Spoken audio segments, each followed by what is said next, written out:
ঢাকা বিশ্ববিদ্যালয়ের আসন্ন ডাকসু নির্বাচন ঘিরে রাজনৈতিক অঙ্গনে উত্তেজনা তুঙ্গে। নানা ছাত্র সংগঠন প্রস্তুতি নিলেও সবচেয়ে আলোচনায় রয়েছে ইসলামী ছাত্র শিবিরের উত্থান। বিশ্লেষকরা বলেছেন, সাম্প্রতিক বছরগুলোতে শিবিরের কর্মকাণ্ড যেভাবে বেড়েছে, তাতে ক্যাম্পাসের অনেক পুরনো শক্তি এখন উদ্বেগে।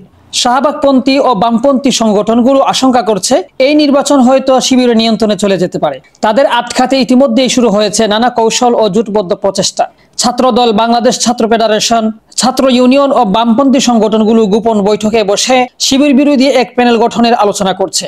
সম্ভাব্য প্যানেলে বিপি পদে বাছাশের আব্দুল কাদের কিংবা আবু বকর মজুমদার, জিএস পদে ছাত্রদলে তানভীর বারী হামিম বা মানসুর আলম, আর এজিএস পদে ছাত্র ইউনিয়নের মেঘমোল্লা বসর নাম শোনা যাচ্ছে। তবে ছাত্রদল একক প্রার্থী দিলে বা নির্বাচন বর্জন করলে জিএস পদে উম্মা ফাতেমাকে মনোনয়ন দেওয়ার পরিকল্পনাও রয়েছে।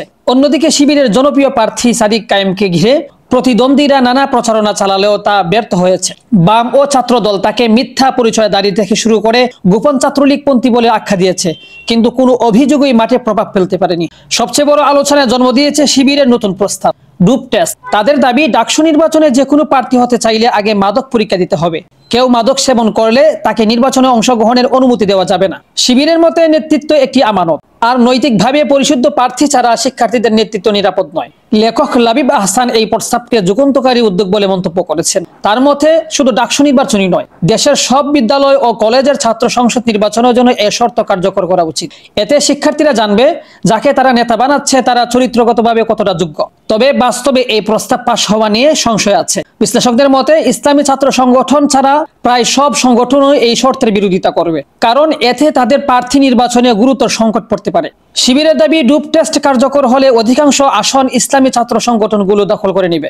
রাজনৈতিক বিশ্লেষণ জঈনুদ্দিন সরকারের মতে, ডাকসু নির্বাচনে শিবির জয়ী হোক বা না হোক, তাদের প্রার্থী তালিকায় নাম থাকা এটাই বড় সাফল্য। তিনি মনে করেন, গত 16 বছরে শিবিরের অস্তিত্ব ঢাকা বিশ্ববিদ্যালয়ে টিকে আছে, এটাই অনেক বড় ঘটনা। আর কোনোভাবে জয় আসতে পারলে সেটি হবে রাজনৈতিক ইতিহাসের সবচেয়ে বড় মুড় ঘুরানো মুহূর্ত।